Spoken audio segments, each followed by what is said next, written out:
Taken TV is making TV watchable again. Join us on the Active Kingdom Entertainment Network. Download Taken TV from your App Store now. Hi, I'm Joe Sweeney. I founded the Acervo Project in response to the growing epidemic of human trafficking and child exploitation. Classifying this as an epidemic is an understatement. Our investigation teams and cyber analysts are tracking child predators every day. We're making a difference, but we need your help.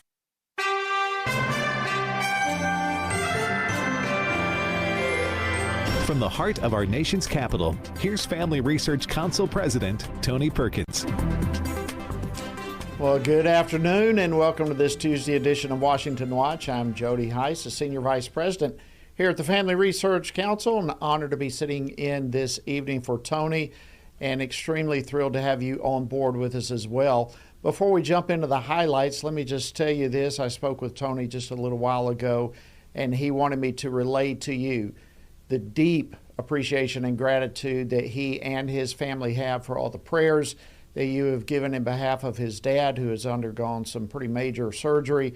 I want to report to you that he is doing well and improving, but Tony and the family are deeply appreciative of your phenomenal prayer support. Please keep it up, and thank you.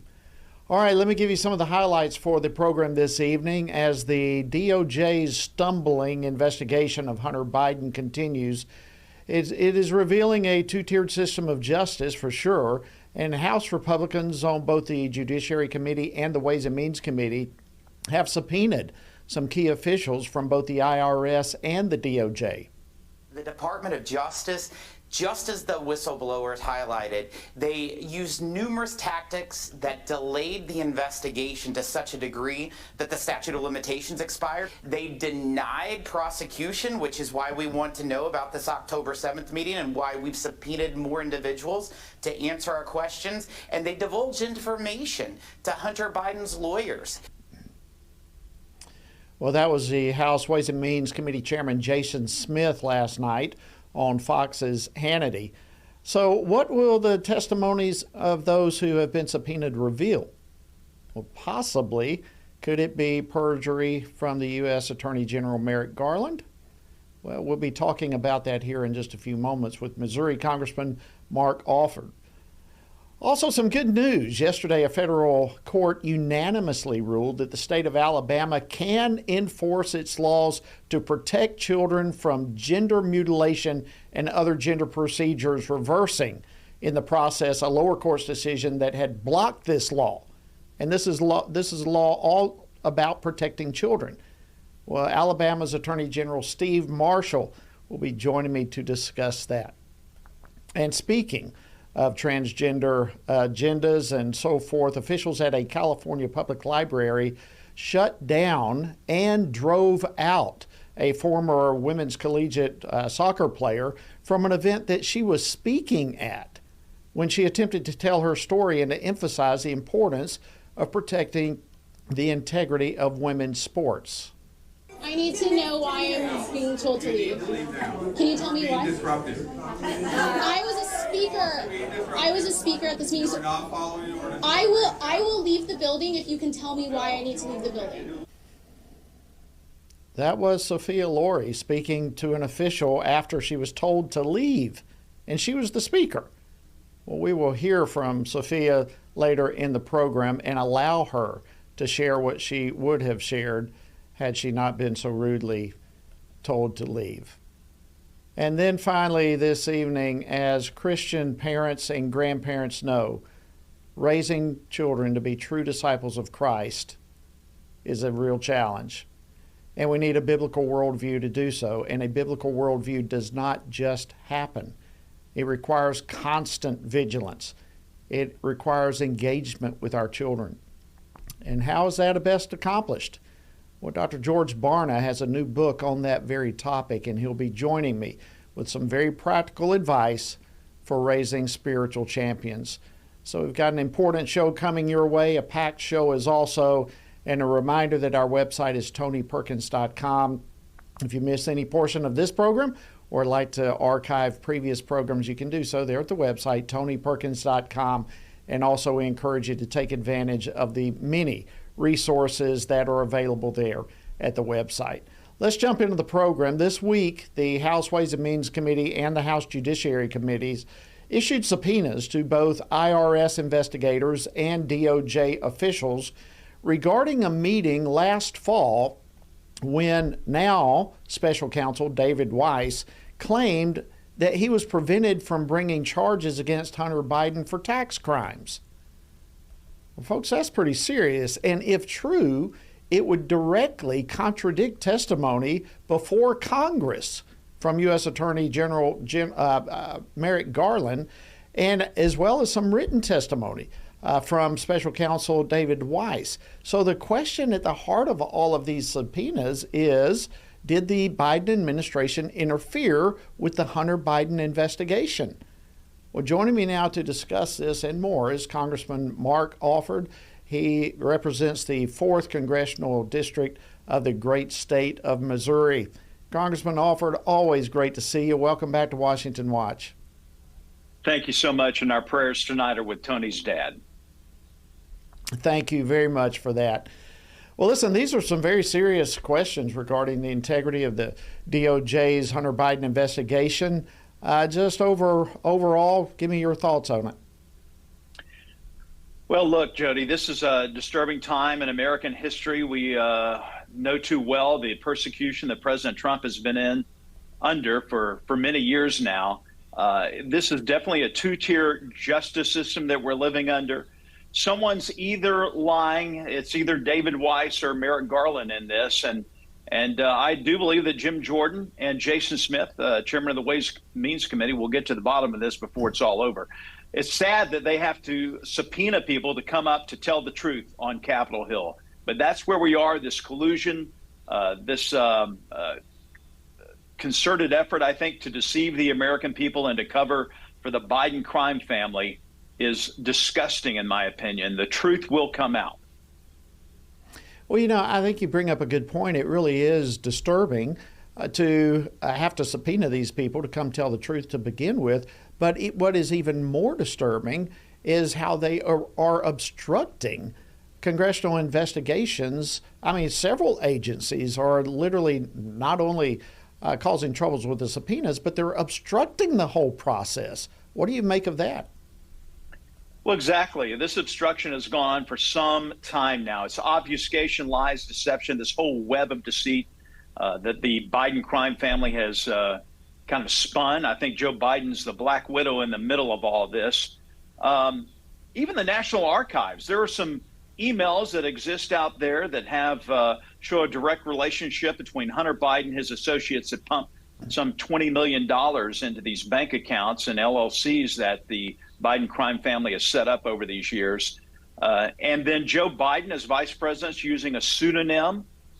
Who uses a pseudonym unless someone's trying to hide something? And so, unfortunately, the two committees, Ways and Means and Judiciary, are having to now get them on record, to get them before committee, and to get them under subpoena to tell the truth to the American people.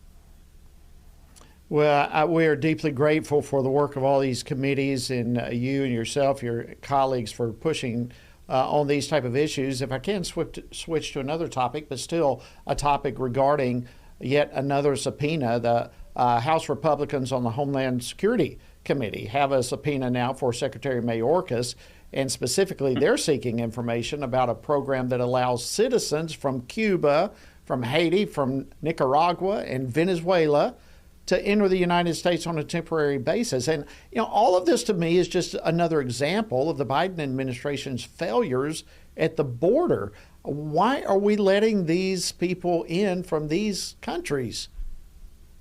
Well, Jody, that's a very good question. I think with a wink and a nod before he even took the oath of office, Joe Biden welcomed these illegal aliens, 5.8 million illegal aliens into our sovereign nation. Why are they doing this? Well, it's to build his voter base down the road, the voter base for the Democrats. They want to do this in an illegal fashion. Look, Republicans, conservatives, we want legal immigrants here to contribute to the fabric of our great nation, but we want it done legally. And cheating the immigration system like Mayorkas has done, saying that there's no crisis on the border. That is a lie to the American people. It's a lie to Congress. Merrick Garland, I truly believe, has perjured himself on several occasions before Congress. He is a bigger liar than Pinocchio, and it's time that somebody put a stop to it and removed him from office. Well, it looks like that may be underway. I mean, there's a lot of movement behind his impeachment movement toward that end. But, you know, it forces someone to scratch their head when you have, I mean, we know the borders are so porous, but when you have countries like Cuba and Haiti and Nicaragua and Venezuela, countries that are so opposed to the values here in America, it just is disturbing to think what those individuals really are coming here for and the reasons before that. Before I run out of time, Congressman, let me hit one more news item for you and get your reaction to this. We've been covering a lot, as a lot of different individuals have, over the devastation in Maui. President Biden finally took time to visit the devastation there yesterday. And quite frankly, the reaction from both those in Hawaii as well as those watching from afar here in the mainland basically felt as though he would have been better off had he stayed away. I mean, he had a bizarre exaggeration about losing his house in a fire. It looked like he fell asleep during a speech, and then immediately he goes back on vacation. So, you know, does it seem like he went there just to kind of check this off the box to say, I went there? Or what are your thoughts? Jody, I wish I could figure this president out. I don't even think he knows where he is or what day it is half the time.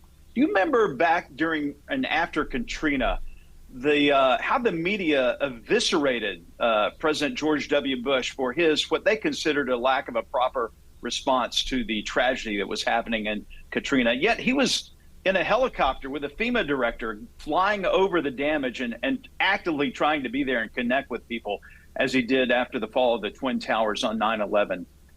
Joe Biden does not connect with people that way. He uses his own stories to try to do that. They're feeble.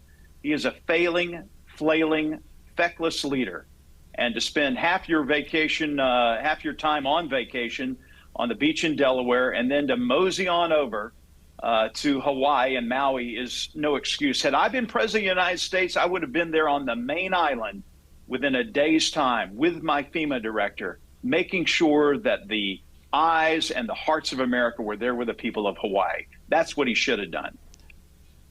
That's what he should have done, and you would think that's what any president would have done in a situation like this. But last week, he had no comment when asked about it. In fact, there were many who were present yesterday holding up signs saying no comment and go home, Joe. I mean, it really seemed to be, he had to go, but it seems as though he had this as just a check off the box to say he went and to act as though he really cares.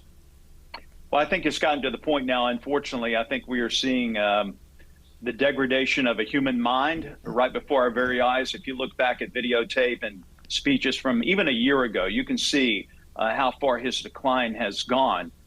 Without a pocket card telling him what to say each time, no comment's probably the best thing he can come up with. Well, no pocket card necessary for you, Congressman Alford. It's always an honor to have you on the program. You always bring us the latest as to what's happening there in D.C. and do it with great eloquence in every way. And we are deeply appreciative of all the great work that you and your colleagues are doing. Keep it up. Well, thank you, Jody. And please, as we pray for Tony's dad, keep praying for us in Congress. We have tough work to do in the next couple of months. You sure do. And we will keep those, each of you, in our prayers. Thank you so much. Thank you. All right, friends, after the break, a federal court has reversed the block on an Alabama law meant to protect children from permanent lifelong damage to their bodies. Stay tuned. Attorney General from Alabama joins me. In recent years, Christians have seen an accelerated assault on not just our core beliefs, but their very foundation. Now is the time to build on that foundation, strengthen our faith, and learn how to translate our beliefs into actions that engage the culture around us. That's the purpose behind this year's Pray, Vote, Stand Summit. Believe and engage. Pray Vote Stand Summit is a national gathering of spiritually active, governance-engaged conservatives, or SageCons. We'll hear from Christian leaders, worldview experts, government officials, and more. We'll discuss important issues like the sanctity of life, religious freedom, protecting students, strengthening families, praying for our nation, and how you can impact America's future from a biblical worldview. Together, we can believe and engage. Join us September 15th through 17th in Washington, D.C. for this pivotal event. Register now at PrayVoteStand.org. Everything we do begins as an idea. Before there can be acts of courage, there must be the belief that some things are worth sacrificing for. Before there can be marriage, there is the idea that man should not be alone. Before there was freedom, there was the idea that individuals are created equal. It's true that all ideas have consequences, but we're less aware that all consequences are the fruit of ideas. Before there was murder, there was hate. Before there was a Holocaust, there was the belief by some people that other people are undesirable. Our beliefs determine our behavior, and our beliefs about life's biggest questions determine our worldview. Where did I come from? Who decides what is right and wrong? What happens when I die? Our answers to these questions explain why people see the world so differently. Debates about abortion are really disagreements about where life gets its value. Debates over sexuality and gender and marriage are really disagreements about whether the rules are made by us or for us. What we think of as political debates are often much more than that. They're disagreements about the purpose of our lives and the source of truth. As Christians, our goal must be to think biblically about everything. Our goal is to help you see beyond red and blue, left and right, to see the battle of ideas at the root of it all.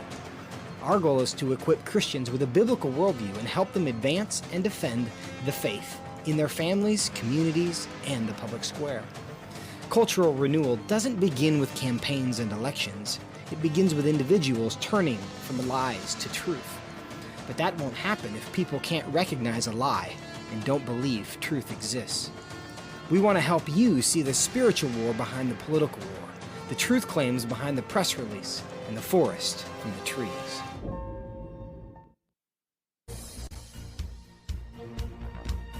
Welcome back to Washington Watch. I'm your host, Jody Heiss. An honor to be with you this afternoon. Yesterday, a federal court allowed the state of Alabama to begin enforcing a ban on performing permanent so-called gender transition surgeries on minors. A three-judge panel of the Atlanta-based 11th U.S. Circuit of Court of Appeals sided with the state of Alabama over objections from a group of transgender minors and their parents who argued that the state law violated the 14th Amendment. Well, the three-judge panel repeatedly cited the U.S. Supreme Court's decision in its Dobbs case from last year, and with the court finding that there was no deeply rooted right to the use of medications in the nation's history. Well, joining me now by phone to discuss this big news is Alabama Attorney General Steve Marshall. Attorney General Marshall, welcome back to Washington Watch. Great to have you, sir. Thank you, Jody, and I appreciate you highlighting this issue.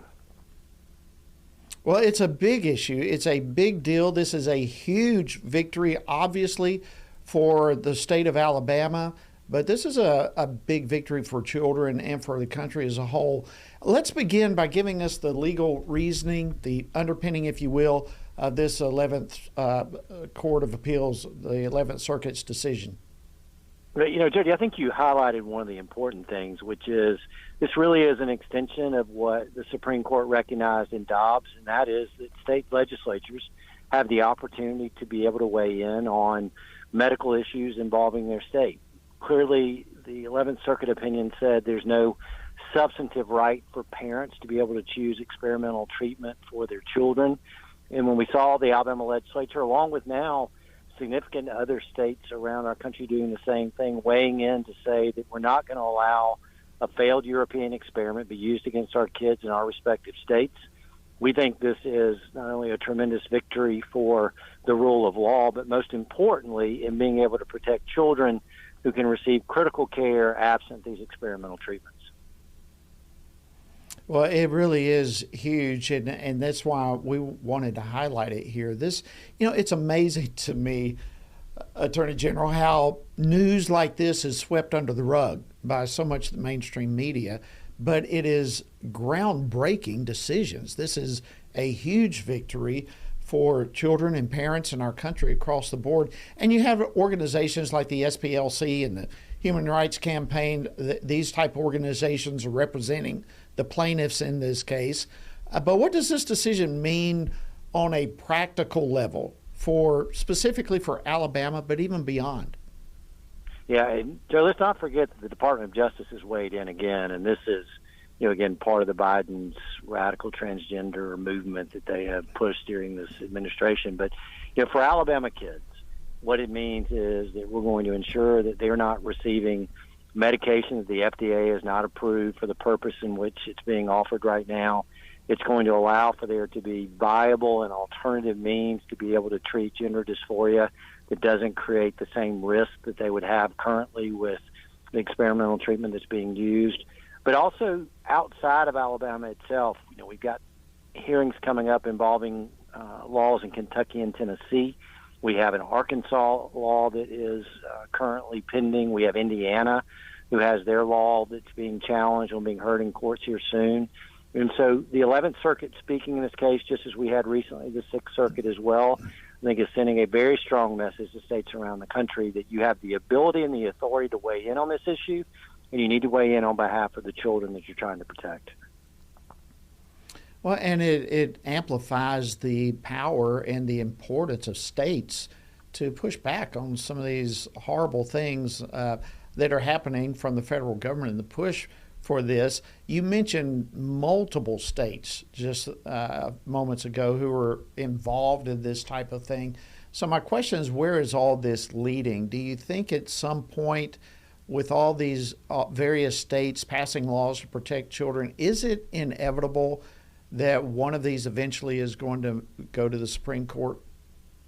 I think it's clear that is an option, particularly if there remains a circuit split. But one thing, Jody, that I think I'm excited about for Alabama is that we're going to have an opportunity to really be able to expose the lies around the international organizations that have propounded this type of treatment that Europe has rejected as should be the standard of care in our country. And so we look forward to continuing the work that we're doing in our litigation, proud of the team that we put together. Because when you have organizations like WPATH that are masquerading as scientific organizations that are truly advocacy organizations for the transgender movement, then we have the opportunity now to put that under the crucible of litigation and make people swear under oath, and to be able to expose what Europe already knows, and to be able to reveal that in our country that this is not the direction we need to be going with healthcare. And this is not something just Europe knows. I mean, any reasonable person understands this is bad policy. It's bad idea. It's bad science. It is not health care. It is on every way. It's irreversible to these children. And it's just stunning that we even are finding ourselves in the middle of this debate. One thing that is happening across the country is a lot of pushback when individuals like you, states like Alabama, stand up for children's rights. Are you now, or do you expect pushback against this law? Oh, I think clearly we've seen it before, and we're going to continue to see it. When you have groups like ACLU, SPLC, and others that really advance an argument that frankly is not grounded in true science and at least appropriate science. But I think the other thing that hopefully is going to come from this is parents having the opportunity to truly understand what this is about, because parents depend on doctors, they depend on physicians to give them good advice. The more we can expose the fallacy of what's going on here, and in fact, the real danger that children are exposed to, then we're going to give parents the opportunity to make good decisions as well. Yeah, and it's stunning how so many different places are trying to push parents out of even having a decision in this, beginning in schools, different places across the country. And listen, it takes tremendous courage for individuals like you, leaders like you, to stand up at moments like this in our country. And so I just want to extend to you Attorney General Steve Marshall, a huge thank you for all that you've done, and may just the good hand of God be upon you as you go forward. We appreciate it, and we're going to continue that fight. I know you will. Thank you for joining us. All right, friends, coming up next here on Washington Watch, a California public library silences a female athlete for misgendering. I guarantee you, you don't want to miss the story that you're about to hear on the other side of this break. So stay tuned. We'll be right back in a moment.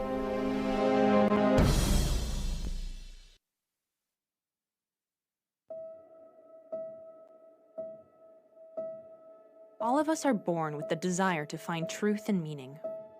Where did I come from? What happens when I die?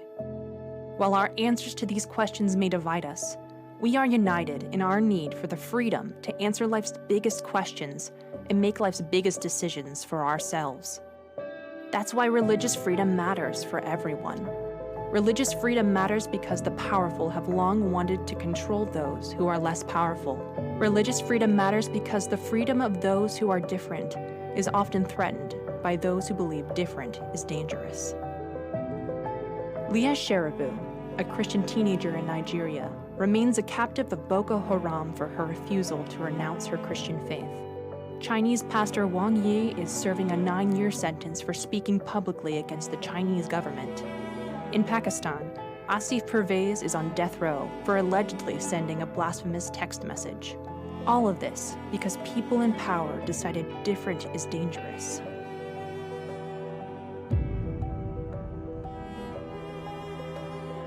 At the Center for Religious Liberty at Family Research Council, we promote religious freedom for everyone because the only alternative is religious freedom for no one. We encourage Americans and the American government to engage and advocate for the persecuted, and they do.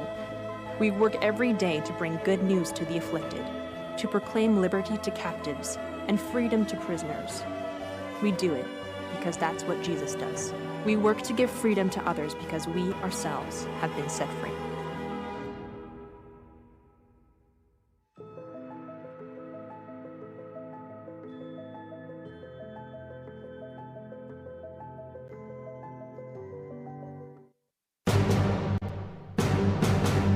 Good afternoon. I'm Jody Heiss, your host this evening on Washington Watch. Hope you've had a fantastic Tuesday, and thank you for joining us.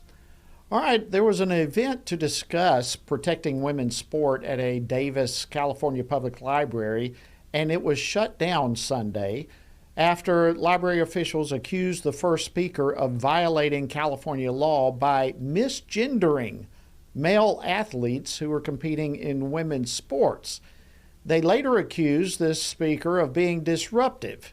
Here's that exchange. I need to know why I'm being told to leave. Can you tell me why? I was a speaker at this meeting. So I will leave the building if you can tell me why I need to leave the building. Wow.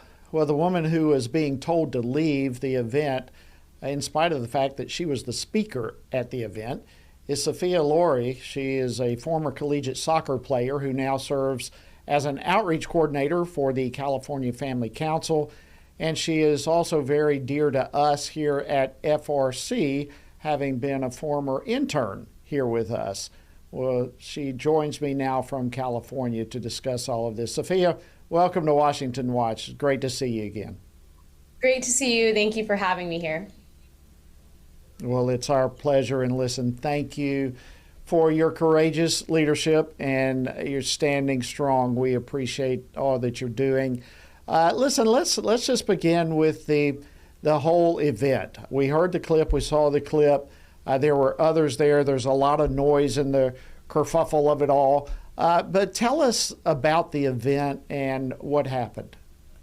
Well, Moms for Liberty of Yolo County here in Northern California was just hosting a forum on fair and safe sports for girls. The whole goal was just to let those in the community be aware of how women and girls are being put in unfair and unsafe situations in sports. And I was the MC and the first speaker, and within about a minute of me speaking, the event was shut down. Wow. Well, listen, let me just tell you, Sophia, there are certain times where these things happen and they confirm that you're on the right side of an issue.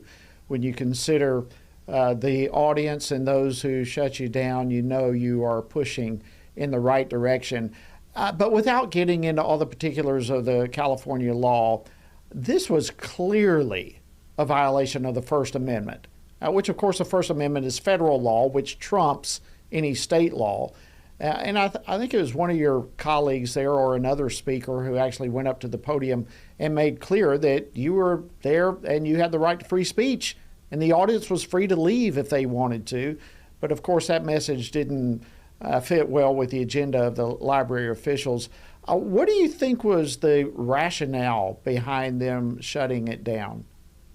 Well, like you said, there really was no rationale because they were violating my First Amendment right. They claimed I was misgendering someone by stating men should not be in girls' sports, and yet no one should be punished for stating a biological fact. Yeah, I mean, how is that misgendering? I mean, even with you saying so, I mean, it's as obvious as night and day. But you were in California, so things night and day is a little bit different out there. Listen, I want to tell you, you really handled yourself well. You handled the situation well. It was a very hostile crowd, and you stood firm and you stood extremely poised. And I want you to know, Sophia, here on Washington Watch, you are allowed to call men, men. You are allowed to call women, women. So you were shut down. Why don't you give us a summary of what you would have shared had you been allowed to continue speaking? I was simply just there to share my own story. I wasn't talking about other people. I wasn't giving anything in regards to the law. I was simply there to state that when I was 10 years old, all I wanted to be was a college soccer player. And I achieved that goal at 18. I was able to play college soccer all 4 years. And that my heart is broken that current girls today can't achieve this same goal because men are taking their spots on the teams. Yet my story was apparently controversial and was, again, shut down. Wow. So where's this all going to go from here? Do you know, is there going to be any action taken against the library? Well, we're currently looking into our best option because government officials should not be able to remove my freedom of speech. So we're taking those next steps, as well as I just want this story to get out there because I don't want any other girl to experience what I had to go through at that library. Well, that's great to hear because both of what you just mentioned, both points need to be taken. Protection of your story and other women, but also to stand up when people disregard and disrespect your First Amendment rights. We have to stand up against this stuff. And again, thank you for doing so. Do you think anyone at the library there even recognizes their mistake? Were they more concerned about just not letting you speak? Do they realize that they really trampled your First Amendment rights? Well, I can't speak on behalf of what they're thinking now. We haven't seen any statements or comments from them, but I can speak on the fact that they evidently thought that your First Amendment right disappears when you have differences in your ideologies. And so I want to make sure that the whole world knows that, and here in America, our opinions do not make us silent. Sophia Lowery, thank you so much for standing strong, standing tall, and for representing the California Family Council, for representing so many millions across America. Thank you for joining us this evening. Thank you. All right, friends, coming up, George Barna will join me with some practical advice for parents and grandparents on raising their children to be disciples for Christ. Stay tuned. We'll be right back. It begins here, and here, and here. Every day. Before you stand, you need solid ground. Standing in a culture that wants you to surrender the truth won't work unless you have a firm foundation. At Family Research Council, we have that firm foundation, and you can find us standing. We stand for the value of all human life. We stand for the right of families to flourish. And every day we stand for your freedom to believe and to live out those beliefs both at home and abroad. We work with government officials, educating them on the issues from a biblical worldview. And when necessary, we hold them accountable. We equip Christians across America to be informed and to take action in their communities. With our daily radio program, television appearances, and vast online presence, we reach people where they are. We envision an America where all human life is valued, families flourish, and religious liberty thrives. And that won't be realized if we're not standing. Stand for faith. Stand for family. Stand for freedom. Stand with us at FRC.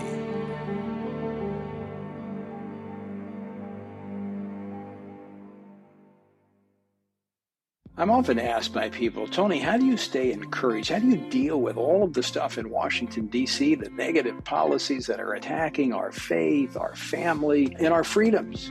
Well, you want me to let you in on the secret? It's called the Word of God.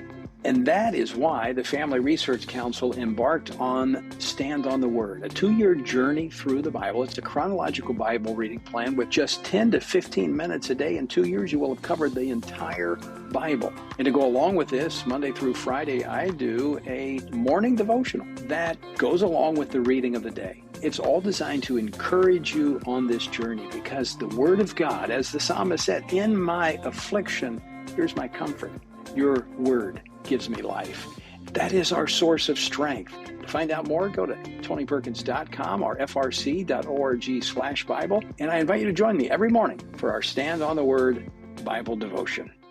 This fall, believers from across America will gather in our nation's capital.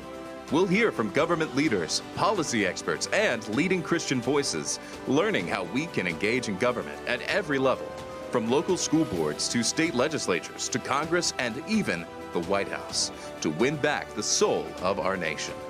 Join with us for the Pray, Vote, Stand Summit, Believe and Engage, September 15th through 17th. Register now at prayvotestand.org.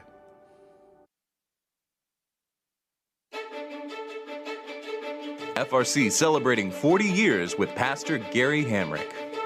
Wishing everybody at Family Research Council a happy 40th anniversary. As a church, it's our joy to partner with such a great ministry like yours. You're on the front line of fighting for faith, family, and freedom. So thank you, Tony Perkins, all the staff and all the volunteers at Family Research Council, and happy 40th anniversary.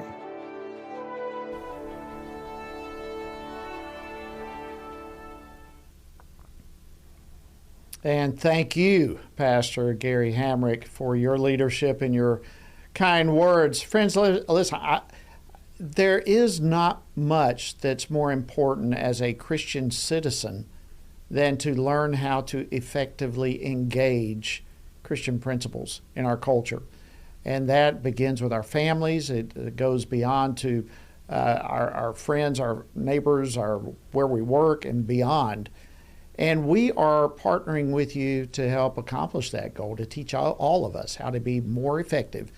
And we want to invite you to come join us September 15th through 17th in Washington, D.C. for this year's Pray, Vote, Stand Summit. It, of course, is our 40th year of standing for faith, family, and freedom. But friends, we're at a crossroad in our country, and now we need men and women to stand in the gap and to make a difference. So we encourage you to come join us. Registration is now open. We're less than a month away.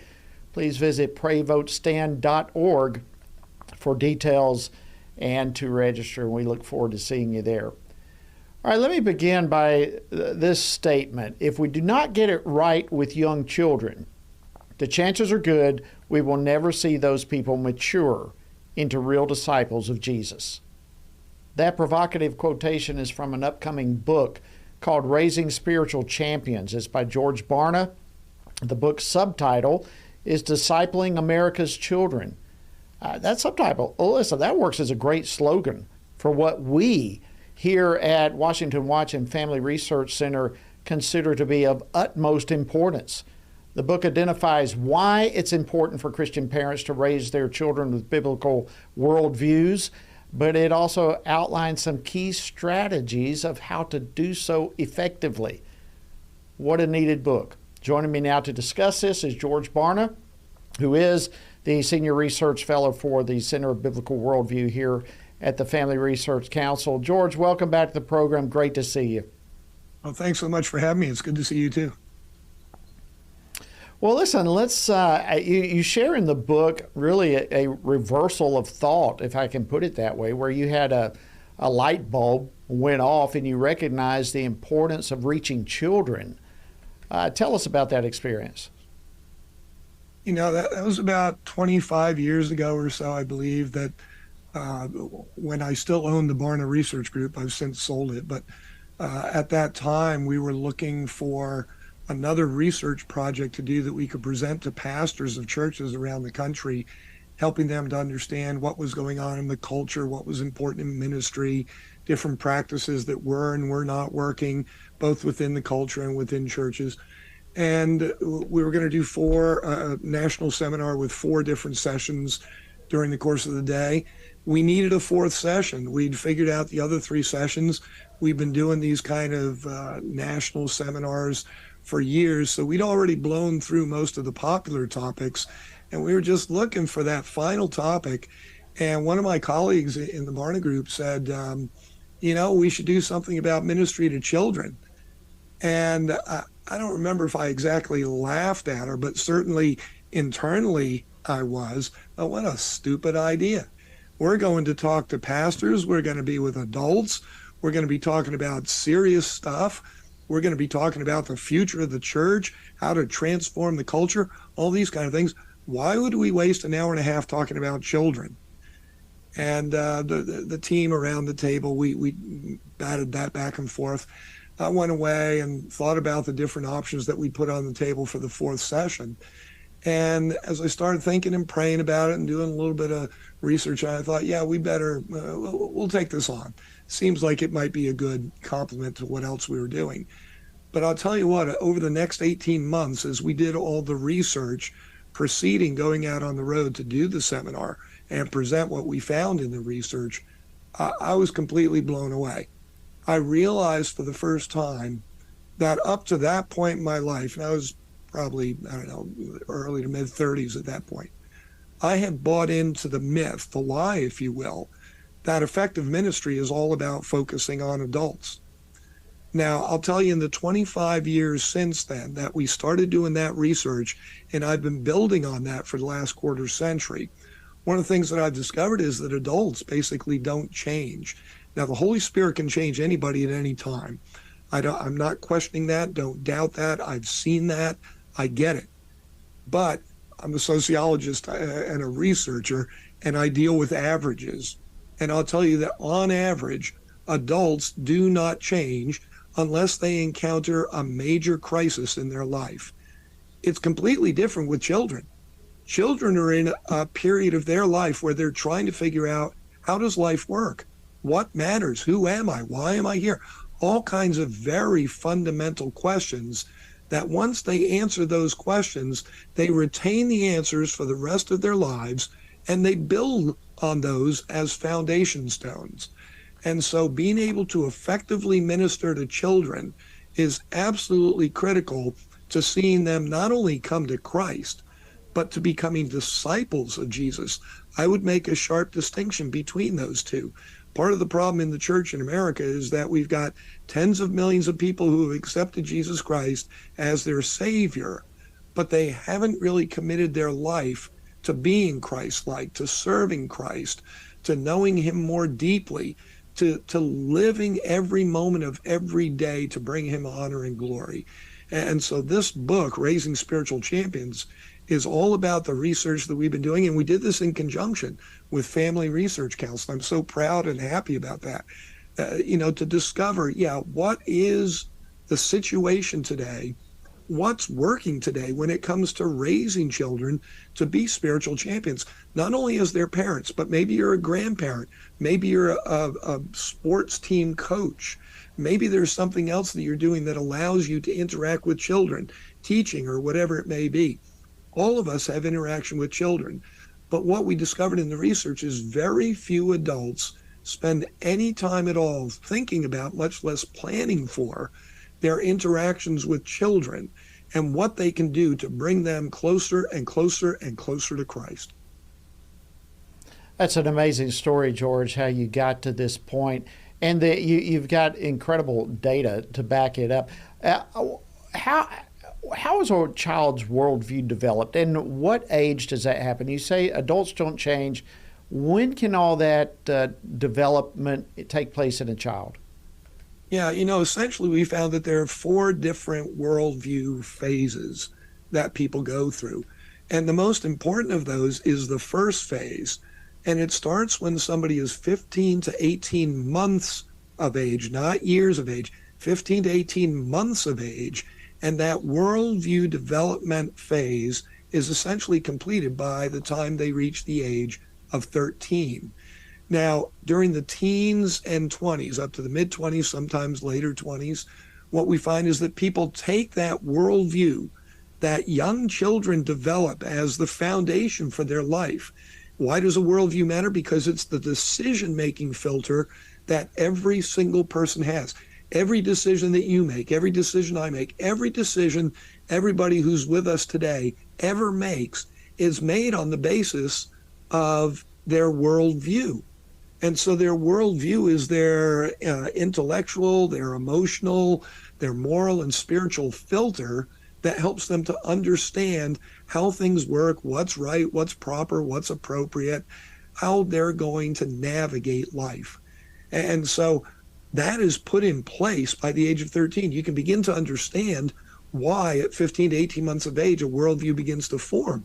It's because kids at that age are making decisions. They're making choices about, when to cry, when to hit, when to spit, when to crawl away, when to obey, all those kinds of things. And it gets more and more sophisticated as the child ages.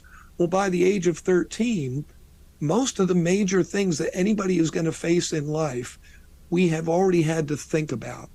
So it's during those teen and 20s, years of the 20s, that we take that foundation and we try to refine it. We try to figure out how to articulate it. Are there ways we need to reshape it?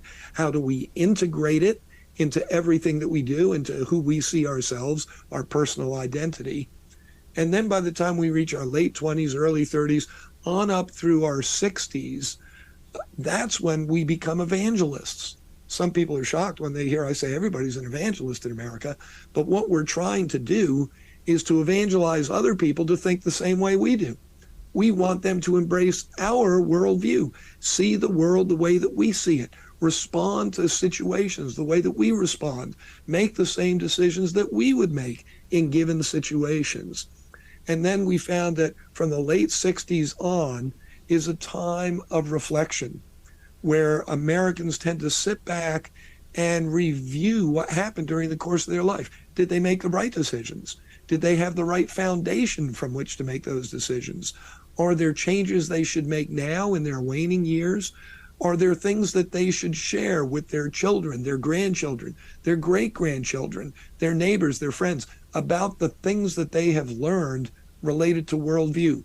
Because worldview is the centerpiece of your life. It determines every choice you make and therefore who you are. Absolutely fascinating. You have also found that many born-again, church-going believers they're not teaching a biblical worldview to their children. And so what's happening to them instead? Well, essentially what's happened is we've developed a kind of a new model of parenting, which I describe as outsourcing. And, we're familiar with that in the business world, but it's really invaded the parenting world as well, where because we love our children and we want them to have the best experiences and outcomes, what we begin to do is look for people who can do the best job in different dimensions of our children's lives. And so we'll look for the best teachers, the best coaches, all of these kind of people who we can hire or cajole into spending a lot of time with our kids to give them whatever kind of training and development and experiences that they may need. But what's happened as a result of that outsourcing model is that parents have stepped back and they've handed over the worldview development process to all of these outsourced experts, the professionals, the ones who allegedly have better experiences, better processes than we do as parents. So many parents told us, I really don't think I'm a very good parent. I think I'm doing the best job I can. And, you can't fault me for that. But what we discovered is that most parents have no plan for what they're going to do to raise their children up. Less than 10% of them have any kind of a spiritual development plan for their children, and that includes worldview development. And then when you look at the parents themselves, what we know is that only 2% of parents in America today actually have a biblical worldview. You can't give what you don't have. So we're in a situation where we've got a lot of parents who are winging it. They love their kids. They're trying to buy expertise, but they're allowing those experts to develop the worldview of their children, along with the media. We did find that the media has the greatest impact on worldview of anything else. All right, George, we've only got about a couple of minutes left here, so let's bring this up to some practical applications. What are some strategies that parents can use to disciple their children? Well, first thing is to get in your mind that your primary job in life is to raise your children to know, love, and serve God with all their heart, mind, strength, and soul. That is one of the things that you will be judged upon.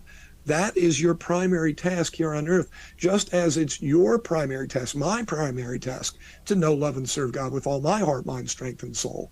And so I need to make sure that my children are pursuing that as well. If I have that in my mind, then I realize, okay, I've got to have a plan for how I'm going to do this. We found that parents that had a spiritual and worldview development plan are much more effective at raising spiritual champions.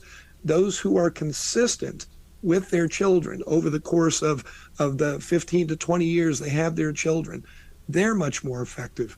Building deep relationships with their children, which means investing a lot of time, but when you're doing it, not always telling them what to do or to think, but spending time listening to what the child is saying so that you can respond appropriately, knowing where you want to take them, hearing where they're at, and then bringing them forward to a different place. And making sure that the Bible is the foundation of your conversations. We found that these conversations have to take place around real world events. Tell stories. Get examples from your children of what they're going through in life and relate biblical principles to those stories. But do it not by beating them over the head with God's word, but by asking them questions about what they believe, why they believe it, what they did, why they did it, asking if they're familiar with different biblical principles. Do they think that might have worked in the situation? Those kind of conversations are so critical, but none of it will take root, we discovered, unless you as a parent model that in your own life. That's part of that consistency element, which was so critical. George, congratulations on another terrific book. We've only got 15 seconds or so. When will it be released and how can people get it? Labor Day is release date, so we're just a couple weeks away from that. And it'll be available through Amazon.com. That's the place to go to get it. You can pre-order it now. You can wait till it comes out. And they can also get it at the event, in D.C. Got to let it go there. George Barna, thank you so much for joining us. Terrific information. All right, friends, that wraps up this edition. We'll see you tomorrow right here on Washington Watch.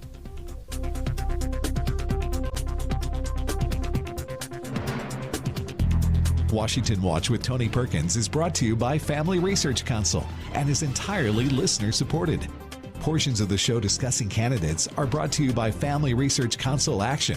For more information on anything you've heard today, or to find out how you can partner with us in our ongoing efforts to promote faith, family, and freedom, visit TonyPerkins.com. Also, to leave a comment about Washington Watch, call our watch line at 1-866-372-7234. That's 1-866-372-7234. Over the last 20 years, with all your support, we've been able to not only launch the original MyPillow, but also the MyPillow mattress topper, Giza Dream bed sheets, My Slippers, and the MyPillow bath towels. But there's so much more. In fact, we have over 200 products, and I'm so confident that you'll love each and every one of them that when you go to MyPillow.com now, you'll immediately receive a free gift valued at $20 just for checking out the website. No purchase necessary. Get everything from MyPillow blankets, sleepwear, kitchen towels, mattresses, duvets, pet beds, body pillows, comforters, couch pillows, bathrobes, and so much more. So go to MyPillow.com or call the number on your screen. Use your promo code to get deep discounts on all MyPillow products. And remember, just for checking out MyPillow.com, you'll immediately receive a free gift valued at $20. No purchase necessary. This is a limited time promotion, so go to MyPillow.com now. Taken TV is making TV watchable again. Join us on the Active Kingdom Entertainment Network. Download Taken TV from your App Store now.